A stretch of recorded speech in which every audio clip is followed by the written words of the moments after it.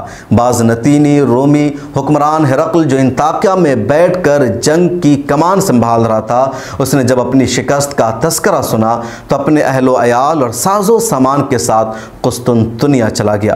جاتے جاتے شام کی سرزمین کو مخاطب کرتے ہوئے اس نے کہا، اے شام، تجھے جدائی پانے والے کا سلام، تجھے الوداع کہنے والے کا سلام، کیونکہ دکھائی نہیں دیتا کہ کبھی لوٹ کر تیری طرف آئے گا۔ کوئی رومی کبھی تیری طرف نہیں لوٹے گا مگر ڈرتے ہوئے، اے شام تجھ پر سلام، کتنا اچھا ہے یہ ملک جو دشمن کے ہاتھ لگا ہے۔ ملک شام کے فتح ہونے کی پیشن گوئی نبی کریم صلی اللہ علیہ وسلم نے خود کی تھی۔ سن 5 ہجری میں غزوہ خندق کے موقع پر خندق کی کھدائی کے دوران حضور صلی اللہ علیہ وسلم نے فتح شام کی بشارت دی تھی، جو اس وقت رومیوں کے زیر تسلط تھا۔ یہ بحیر روم، ترکی، فلسطین، اردن اور عراق میں گھرا ہوا تھا۔ 539 قبل مسیح اس پر ایرانی قابض تھے۔ 64 قبل مسیح میں رومیوں نے شام پر قبضہ کر لیا۔ 18 ہجری اور 636 عیسوی میں علاقہ اسلامی مملکت کا حصہ بن گیا اور آج تک برقرار ہے۔ تاریخ اسلام کے ایک اہم واقعہ پر مبنی دی ہسٹری پوائنٹ کے ویڈیو آپ کو کیسی لگی کمنٹ سیکشن میں ضرور بتائیے۔